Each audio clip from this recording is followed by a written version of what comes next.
When you're up against a hostile room of people who don't want to be there, you need real strategies that get results. Welcome to From Hostage to Hero, the show that gives you practical advice you can use right now in the courtroom, boardroom, or classroom. Learn how to move your unwilling audience to one that is invested in what you're saying, eager to participate, and engaged in the process. Learn from the attorney whisperer herself, your host, Sari. Well, hello and welcome to another episode of From Hostage to Hero. Sari here with you, podcasting from my brand new office at the beach. As many of you know, we have temporarily moved to the beach to wait out COVID and plan our next move, literally and figuratively. You can go back and listen about 4 or 5 podcast episodes ago called What's Your Next Move to hear all about how we ended up here. But we had a shed in the back that was 23 by 7, and we looked at it and thought, what could we put in there? And when we decided to actually move here, we thought, well, where are we going to work? And well, now we have an office here in the back of our house with an beach view. At least Kevin's office has a beach view, but my office is bigger. So I know I should have gone for the beach view. Anyways, decisions. So podcasting from here, and there's some construction going on around. Luckily, our construction is over, thank goodness. And before we get started today, I would like to remind you to please go and give us a review wherever you are listening to this podcast. That really does help get the podcast in the hands of more people. And I've heard from so many of you that the podcast is something that you are enjoying and learning from. And I'm so grateful for that. If you are not in our From Hostage to Hero Facebook group, that's our free Facebook group where you can discuss the book, you can discuss this podcast, you can ask me questions. I'm in there once a month doing a Facebook Live.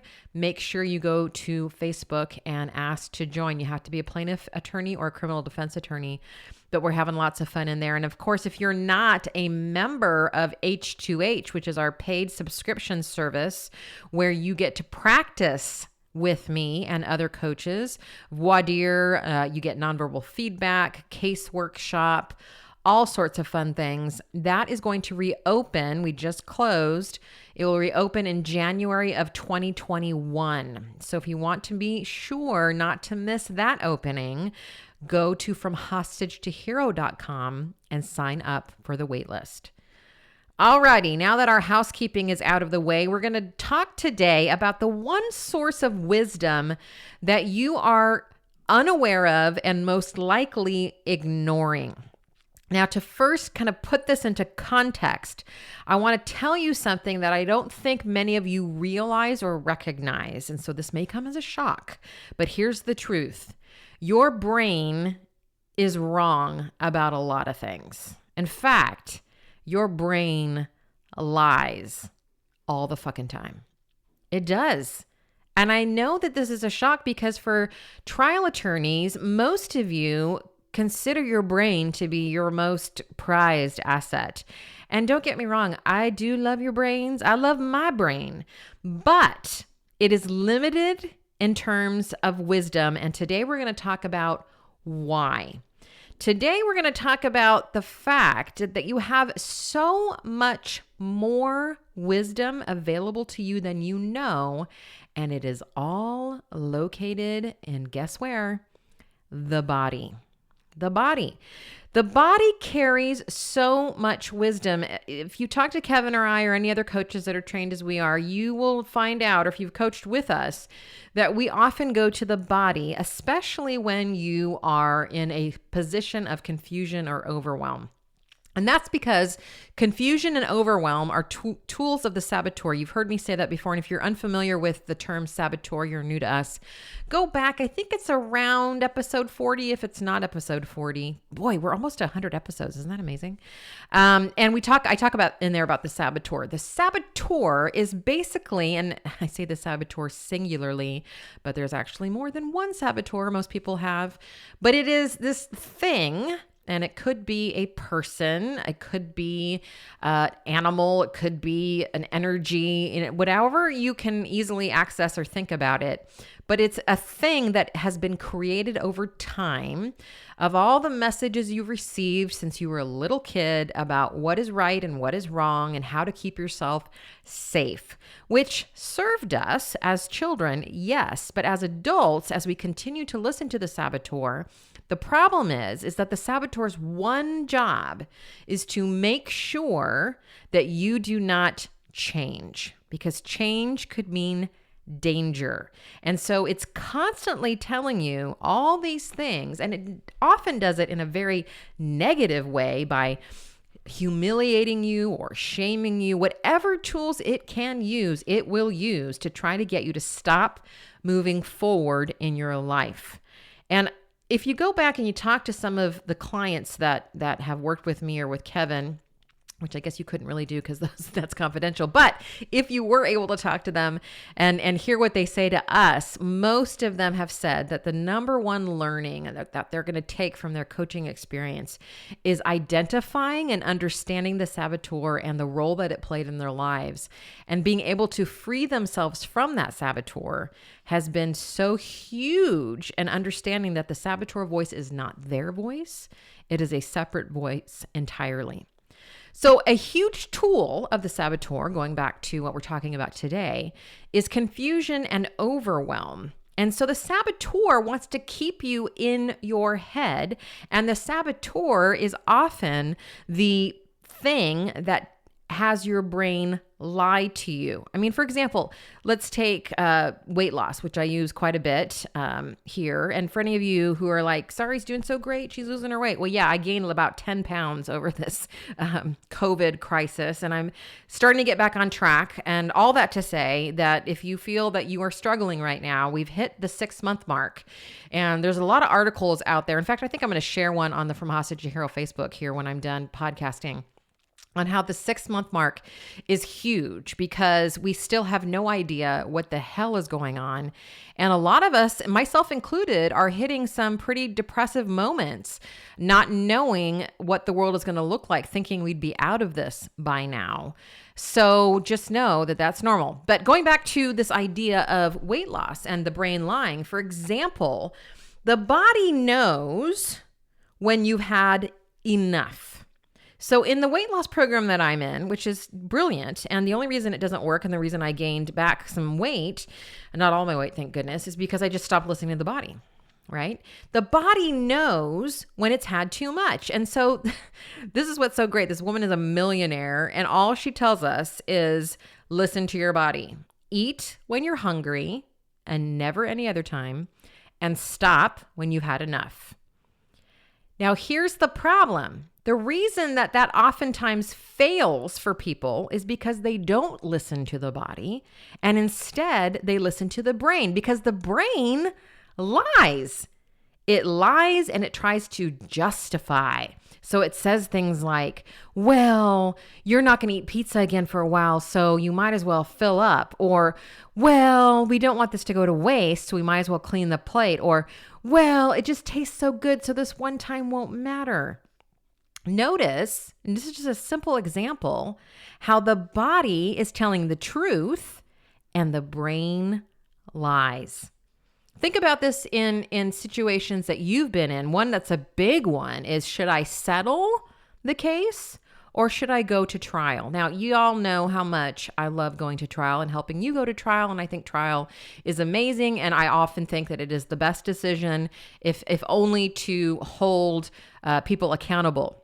That said, it is not always the best decision. And that also said, oftentimes we settle when we actually should have gone to trial. So when I'm working with clients, and when Kevin is working with clients, oftentimes when they bring something to a session, like I've got this case and I'm now at the point where we have a decent, not great, because that's always how it is, isn't it? A decent offer on the table, and I'm struggling. I don't know what to do. Should I take it to trial or should I settle the case? We can go, and I have gone rounds with people on justifying either side, because we can come up with, I mean, you've probably done it, pros and cons, whether we're talking about, where to go on vacation or whether to settle a case or not. The brain loves problems. Let's just put it that way. It loves to sink its teeth into a good, juicy problem. The problem is that it can justify either side. And most of the time when we sit there and we're talking about, what we should do, and here's all the reasons why we should settle, but here's all the reasons why we shouldn't settle, we end up at the end of that session, or you at your desk, with not having gotten any farther than when we started. And that's because, again, the number one tools of the saboteur are overwhelm and confusion. It wants to keep you there. It wants to keep you where you don't make a move. Now, contrast that when I say to my client, all right, let's stand up and let's access your leader if we've identified their leader. And that's a whole other coaching concept that we'll go into in future podcasts. And if you don't have a leader, for example, just access really what leader is an epitome of your inner wisdom. Let's just access your truest inner wisdom. And you can do this at home, by the way. So you just stand and you adopt any body position that represents to you a position of wisdom and strength. Because I want you to notice, I don't think you ever notice this, but when you're sitting at your desk or you're maybe even coaching with me or whatever, and you're trying to decide whether you should settle, let's just take that example, or go to trial, notice your body language. As you start to swirl around in your brain, your body gets smaller and smaller. You're not open and receiving. You start to close down. You start to shut down. So what I want to do, and there's some real research here behind somatic work and how changing your body actually changes the chemicals and changes your ability to focus and have a new perspective. So when you are having a situation, for example, when you cannot decide between two things, go ahead and stand up and access your inner wisdom, whatever that body language looks like. I can guarantee you that it'll look and feel very different than when you're swimming in confusion. And I want you to just check in with your instincts. Instincts are something that we talk a lot about in trial work, and that the best trial lawyers have great instincts, and instincts that and instincts that this. And what I want to point out is that instincts live where? They do not live in the brain. Instincts live in the body. Look at the fight or flight response. Your body knows way ahead of your brain, okay, that there's danger. It sends a signal to the brain, and then the brain transfers that signal to tell you whether you should flee or fight or freeze in many cases. But the body knows first. That's what instincts are all about. They are in the body. And here's what I also want you to recognize is that the brain lies to you all the fucking time, but the body never lies. Now you might be thinking, sorry, if my brain lies all the time, there's just like no hope, right? How can I ever trust anything that I think? Dudes and dudettes, that's what Kevin and I are here doing. This is like the majority of the work we're doing with you. Yeah, you're learning trial skills and all that shit, and it's great stuff. Don't get me wrong. But we are helping you train your brain, because I can tell you right now, after doing this for over 15 years, that trial skills are not your problem. You have more than enough trial skills than you know what to do with. You've been to the CLEs, you've read the books, you have trial skills coming out the yin yang. What you don't have is mastery over your mindset. And you believe every bullshit thing that comes into your head, and you're ignoring, which is what today's episode is all about, the wisdom that's your neck down.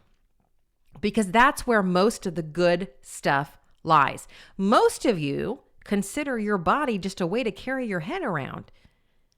Your body is this enormous source of wisdom if you would only tune in and listen to it. So when you're standing in this position and you are accessing your inner wisdom, instead of staying crouched at your desk trying to furiously figure out the answer to your problem, just ask yourself, gut check, what's the right thing to do? And I tell you, every time I do this with a client, I've never had a client go, I don't know. unless their saboteur was in the room, and we deal with that and we come back to the body wisdom. Every single time I say gut check, let's go to the body. What does the body have to say? They know. Now, the brain will come in and go, yeah, but that's the saboteur. That's the brain lying to you again. Your body knows. The body never, ever lies. Ever. It can't. It doesn't have the ability. The body, I want you to think about the body as a reflection of what's happening to you in your life. It will show up in whatever way to reflect what's happening. If you are not taking care of yourself, the body will get sick. If you are not eating nutritious food and drinking water and getting exercise, the body will put on weight. Likewise, if you're not eating at all and hardly getting any sleep, the body will lose weight. The body is always reflecting what's going on. That's why we have to tune into the body, because it is the most accurate source of information about what's happening and how we can fix what's happening. The brain lies. That doesn't mean that we can't fix that and train our brain, but we have to bring in the body to assist us as we get our shit cleared up in the brain area. Because most of you, and myself included, have been run by the saboteur your whole lives until you recognize that that is this voice that is not you, that are these outside voices that have kind of compiled over time to create this narrative of what you should and shouldn't be doing. We need the body because it knows exactly what's right for you next. And it also knows what's wrong for you. I cannot tell you how many times I've had a very impactful coaching session. It just happened a couple weeks ago with a client, and she'll come in, or she came in a couple weeks later, and a major health problem showed up. And she goes, I don't know why this is showing up. I said, I do. Your body is trying to send you a message right now. What's the message? And we focus the rest of our session on that very thing of exploring what the message her body was trying to tell her. Because if we focus there, there's a lot of wisdom to be had. Okay, so here are the 3 things that I'm going to tell you to help you tune in to the body wisdom. All right. So the first one is to recognize at just the base level that the body is sending you messages all the time. So just know that this is the case. So for example, if your stomach growls, what's the message? I'm hungry, right? If you start to get a headache after working for 3 or 4 hours on a brief, what's the message? I need a break. Kevin needs to remind me about this stuff all the time. Because I'll get really frustrated. I'll be like, I can't make progress on this project that I'm doing. And Kevin, he's just bypassed all my saboteur bullshit, because we used to go, well, what's going on? And what are you thinking? And he just goes, what is your body saying? We've just gotten used to asking each other that now. And I'll say that I need a nap. And he goes, go take a nap. It's great. And I'll take a nap and I'll get up and I'm refreshed and ready to go. But for years, I would just keep working through, keep pushing that aside, keep not listening, and be frustrated as hell. I'm getting so much done in such less time now. My life has so much more ease in it because I'm not ignoring my body. So first, recognize that the body has messages to send and that it is constantly sending messages. The second step is to tune into those messages and ask yourself, what is my body saying? There's a great way, and it's maybe too woo-woo for some of you, to interpret some of your body messages, but the book by Louise Hay called You Can Heal Your Life has a whole section in the middle where you can look up any physical ailment and she'll tell you what it means.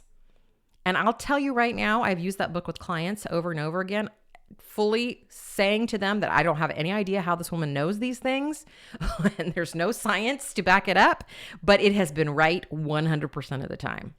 So they'll be like, oh my God, my back is killing me. I'm like, what? We're upper, middle, lower? And they're like, lower?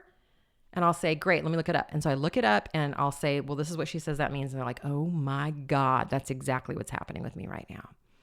So if you're having some trouble at first, grab that book. It's a great resource to at least get you started to think about these things. But you need to start tuning into the messages. For example, when you are lacking of motivation. So I think I did a podcast episode on that a couple months ago. And your brain will lie and it will say, well, you're just lazy. Get your shit together. Right? That's a brain lie. If we go to the body, in most cases, lack of motivation means you need a break, you're running on empty, or you're not really into whatever it is that you're doing. The body always knows. It can tell you that this is either an exhaustion issue or an uninterested issue. This is something you shouldn't be spending your time on. That's why you're not motivated. I mean, just a week ago, I was talking to my boss about, or my boss, it sounds like my boss, my coach about, I don't have a boss, about a whole week that I had taken to get a project done and how I didn't even start the project till Friday. And the whole coaching session, we talked about this. And finally she said, well, yeah, this isn't a project A that you should even be spending your time on. You need to hire this shit out. And B, like I would put that off too. That just sounds so unappetizing. And here I'd been making myself wrong all week saying, what's my problem? Why can't I get to this? When the body probably knew all the way from behind, this is not what I want to be doing. My instincts could have told me that. My brain was lying to me and telling me that I was lazy and what the hell and pull my shit together. Is this sounding familiar, people? The brain lies. The body never lies. Third thing is if you want to start tapping into this wisdom that your body has, you better fucking start taking care of it. We got to start honoring the body because in order to listen to it and have it speak clearly to us, it needs to be healthy. Now it will speak to us as well when it's ill. You know, I love that meme that says, if you do not make time for your wellness, you're going to be forced to make time for your illness, right? So the body will talk to us definitely when we're ill. But the point is, we don't want to wait till then. We don't want to wait till the body starts screaming at us with an illness or an ailment because it's desperately trying to get to our attention. What we want to live in is that place where our body is well taken care of and nourished and rested so that we can source wisdom from it instead of emergency messages that we must pay attention to it now or it's about to break down. You know, for me, for years, I would get sick like 13, 14 times a year. And my coach would say, your body is taking you out. That's what she called it. Because you won't slow down. You won't stop. So your body's going to do it for you. That is not the kind of body wisdom that I'm talking about. I'm talking about caring for the bodies that we have so that we can source the wisdom from the body. Not so that we wait until it's too late and it's screaming at us. Look, this is something I'm still working on myself. This isn't something that has come normal or natural to me. It's easy to power through. It's easy to listen to the brain when it tells you how lazy you're being and just to keep going. But what I'm going to suggest is that you recognize that the body has so much wisdom for you, that the brain lies, and that in order to tune into the body's messages, we need to take care of it. And I know, because this is happening in my own life, this is going to change everything. You want to learn more about this? Get a coach. You can sign up for a free session with Kevin, Coach K as he's called, at saridlm.com. Go to the About Sari page or Meet Sari page, and down there you can just click and get a free coaching session and just do a session on this, or join the H2H membership when it opens again in January, because you get lots of mindset coaching in there as part of your membership. All right, my friends, we'll talk soon.